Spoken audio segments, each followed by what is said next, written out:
사랑하는 여러분, 한 주간에도 평안하셨습니까? 오늘은 제22과 하나님의 평강이 나를 지키시리라 라는 제목으로 함께 은혜를 나누겠습니다. 여러분 안에 계시는 구역공과 118페이지를 펴시고 함께 읽어가면서 은혜를 나누겠습니다.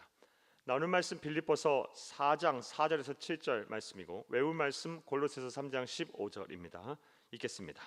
그리스도의 평강이 너희 마음을 주장하게 하라. 너희는 평안을 위하여 한 몸으로 부르심을 받았나니 너희는 또한 감사하는 자가 되라. 자, 읽겠습니다. 빌립보서는 사도 바울이 로마 감옥에서 죽음을 앞두고 빌립보 교인들에게 쓴 편지로 총 4장으로 구성된 짧은 서신서입니다.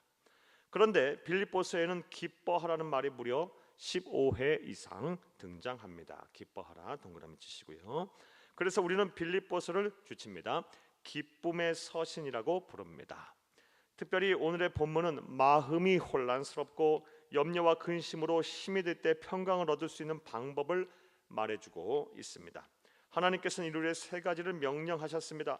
그런데 어느 하나 만만한 것이 없습니다. 다행스러운 것은 이 명령을 내리시면서 하나님께서는 구체적인 실천 방법까지 우리에게 주셨다는 것입니다. 자, 그렇다면 생각해 보겠습니다. 주칩니다. 어떻게 하면 우리의 마음과 생각의 평강을 유지할 수가 있을까요? 오늘은 우리의 마음과 생각의 평강을 유지하기 위해서 하나님이 주신 방법, 실천 방법을 생각해 보며 은혜 나누겠습니다. 첫째로 주치면서 함께 읽습니다. 기뻐하라는 것입니다. 기뻐하라. 주 안에서 항상 기뻐하라. 내가 다시 말하노니 기뻐하라. 빌립보서 4장 4절입니다. 하나님께서는 우리에게 기뻐하라고 명령하고 계십니다. 명령은 매우 간단하지만 고난과 어려움이 쉬지 않고 밀려오는 세상에서 이처럼 지키기 어려운 명령이 또 있을까요? 그렇다면 기뻐하라는 하나님의 명령을 지킬 수 있는 방법은 무엇일까요? 이를 위해 우리는 주칩니다. 주 안에서라는 구절을 주목해야 합니다. 주 안에서 주치고 동그라미 칩니다. 이를 통해 우리는 사도 바울이 죽음을 앞두고 고난 중에서도 기뻐할 수 있었던 원천이 주칩니다. 예수 그리스도임을, 고난 중에서도 평강 가운데 거하려면 예수 그리스도 안에 머물러 함을 알 수가 있습니다. 자, 이렇게 주칩니다. 그렇다면 주 안에 거하는 것은 어떻게 또 하는 것일까요? 저는 주님이 주시는 기쁨을 충만하게 누릴 필요가 있을 때마다 찬송을 많이 듣고 부릅니다. 찬송 동그라미 칩니다. 그리고 이 방법은 시편 104편의 저자인 다윗이 주로 사용했던 방법입니다. 시편 104편 33, 34절 말씀입니다. 내가 평생토록 여호와께 노래하며 내가 살아있는 동안 내 하나님을 찬양하리로다. 나의 기도를 기쁘게 여기시기를 바라나니 나는 여호와로 말미암아 즐거워하리로다. 저는 이번 주 감정을 요동치게 하는 일들이 많았습니다. 기뻐하고 싶은데 쉽게 그렇지가 않았습니다. 그래서 의도적으로 찬송을 크게 틀어놓았습니다. 그런데 얼마 못 가 놀라운 일들이 일어났습니다. 그렇게 찬송을 반복하여 듣고 따라 부르는데 저도 모르게 눈물이 쏟아졌습니다. 그리고 기도가 쏟아졌습니다. 그 후 제 마음이 날아갈 듯 시원해졌습니다. 분명 억지로 찬송을 듣고 따르고 불렀는데 그 찬송이 확신의 기쁨의 찬송으로 바뀌어 있었습니다. 하나님께서 제 마음에 평강을 주신 것입니다. 좋으신 하나님께서는 찬송을 통해 제 심령에 예수 그리스도를 충만하게 하셔서 마음의 짐을 내려놓게 하시고 기쁨을 주신 것입니다. 기뻐할 수 없는 상황 중에 계십니까? 좋습니다. 찬송을 많이 부르시기를 바랍니다. 찬송 중에 거하신 하나님께서 여러분의 심령을 어루만지셔서 기뻐할 수 있는 상황 속에서도 기뻐할 수 있게 하실 것입니다. 사랑하는 여러분, 기뻐하라. 우리의 마음과 생각을 평강을 유지하려면 기뻐해야 하는데 기뻐하라는 방법 주 안에서 예수 안에서 해야 합니다. 예수 안에서 하는 하나의 실천 방안을 여러분에게 말씀드렸습니다. 찬송하라는 것입니다. 찬송. 자, 둘째로 또 우리의 마음과 생각의 평강을 유지하려면 우리는 어떻게 해야 할까요? 주치면서 함께 읽겠습니다. 모든 사람에게 관용을 베풀라는 것입니다. 주치면서 함께 읽습니다. 모든 사람에게 관용을 베풀라. 빌립보서 4장 5절 말씀에 너희 관용을 모든 사람에게 알게 하라. 주께서 가까우시니라. 관용의 사전적 정의는 남의 잘못을 너그럽게 받아들이거나 용서함 또는 그런 용서를 말합니다. 헬라 원어는 에피에이케스라는 단어로 욕심을 부리지 않고 매사에 공정하게 대하고 양보하는 자세를 말합니다. 즉 하나님께서는 평강을 원한다면 자기 욕심을 버리고 매사에 공정하게 대하고 양보하라는 것입니다. 여러분 주치입니다. 하나님께서는 평강을 원한다면 자기 욕심을 버리고 매사에 공정하게 대하고 양보하라는 것입니다. 그런데 이 명령을 지키기가 참 또 쉽지가 않습니다. 세상에는 내가 선으로 대하려 해도 그것을 악으로 갚는 사람들이 많기 때문입니다. 따라서 이 명령을 지키다가 오히려 평안을 얻기보다는 마음이 더 괴롭고 혼란스러울 수가 있습니다. 그렇다면 모든 사람에게 관용을 베풀라는 명령을 지키기 위해서 또 어떻게 해야 할까요? 이를 알기 위해서 주치입니다. 주께서 가까우시라는 구절을 주목해 보아야 합니다. 주께서 가까우시니라. 주치고 동그라미 칩니다. 즉 주치입니다. 우리가 예수께서 다시 오실 것이라는 재림신앙의 의식을 하고 있다면 세상 모든 사람에게 관대하게 대하고 내 욕심을 내려놓고 내 마음의 천국을 이룰 수가 있다라는 것입니다.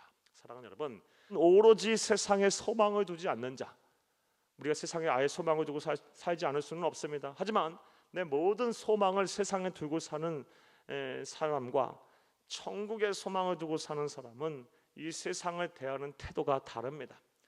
세상의 소망을 온전히 두지 않고 천국의 소망을 온전히 두고 사는 사람은 세상에서 힘들고 어려운 일을 겪는다 할지라도, 설령 내가 좀 손해를 보고 내 마음이 아픈 일이 일어난다 할지라도 그것 때문에 그렇게 삶이 무너지지가 않습니다. 마음과 생각이 무너지지가 않습니다. 어차피 우리가 두어야 될 소망은 천국이기 때문입니다.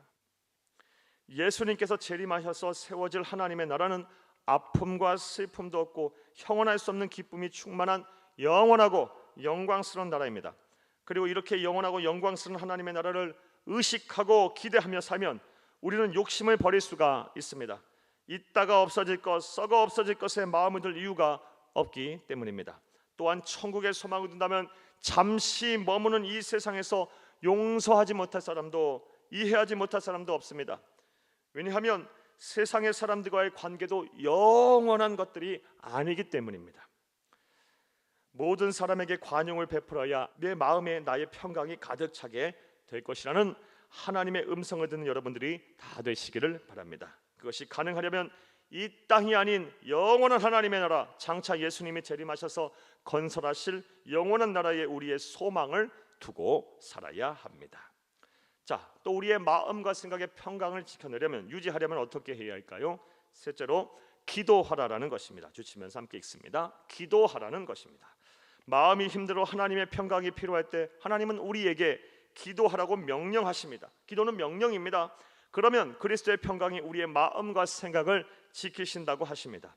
그런데 솔직히 말해 마음이 어느 정도 힘들어야 기도도 하지, 정말 견딜 수가 없을 정도로 삶이 힘들면 나약한 우리는 기도조차 하기가 어렵습니다. 하지만 본문을 보면 하나님은 참으로 사랑이 넘치시는 분이라는 것을 잘 알 수가 있습니다. 왜냐하면 우리가 마음이 괴로울 때라도 기도할 수 있도록 그 방법을 마련해 놓으셨기 때문입니다. 그리고 그 방법은 바로 주칩니다. 감사함입니다. 그리고 동그라미 칩니다. 감사 동그라미 칩니다. 아무것도 염려하지 말고 다만 모든 일에 기도와 간구로 너희 구할 것을 감사함으로 하나님께 아뢰라. 빌립보서 4장 6절입니다.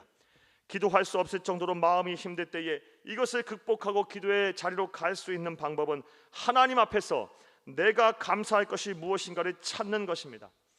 감사할 것들을 찾아 나가다 보면 어느새 우리의 입이 열리고 우리의 귀가 열리며 찬송이 터지고 기쁨과 환희의 창가가 터져 나올 것입니다. 이제부터 기도가 되지 않을 때에는 먼저 감사의 조건을 찾으시기를 바랍니다. 사랑하는 여러분, 예수를 그리스도 믿어 하나님의 자녀가 된 우리들이 세상을 사는 동안 하나님께로부터 받아야 할 최고의 복은 주치겠습니다. 하나님의 평강이 나를 지키는 복입니다. 그리하여 우리의 마음과 생각이 어떠한 상황 속에서도 무너지지 않고 평안함에 이르는 것입니다. 그리고 이것은 우리 모두가 반드시 누려야 할 하나님의 은혜입니다.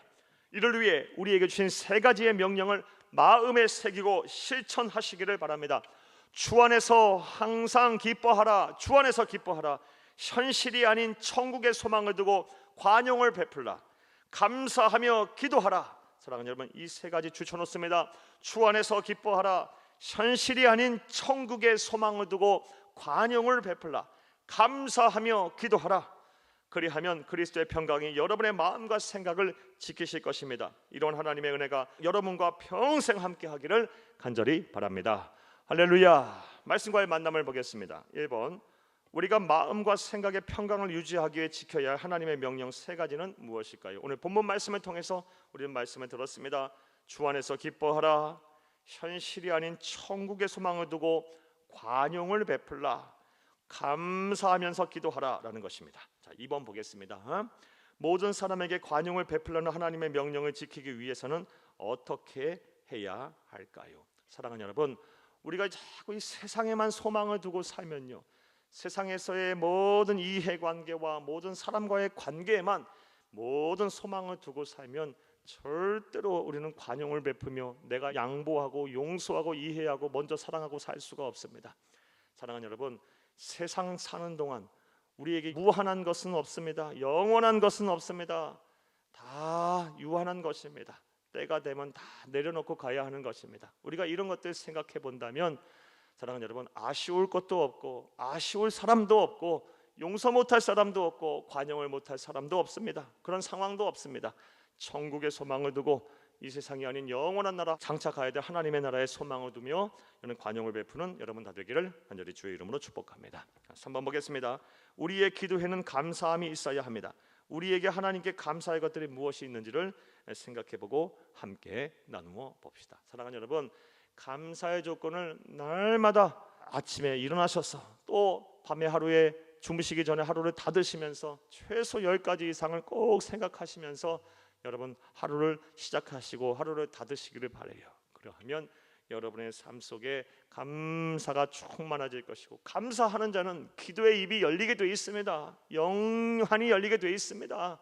사랑하는 여러분, 성령께서 함께 하십니다. 반드시 기도가 살아나게 되어 있습니다. 당장 기도하기가 힘들고 어렵다면 감사의 조건부터 찾으시고 감사 기도부터 실현해 나가시기를 바랍니다. 그러면 반드시 여러분 기도할 수 있을 것이고 여러분의 기도를 통해 여러분의 생각의 평강을 유지할 수가 있을 것입니다. 이런 은혜 복이 저와 여러분의 복이 되기를 간절히 주의 이름으로 축복합니다. 감사합니다.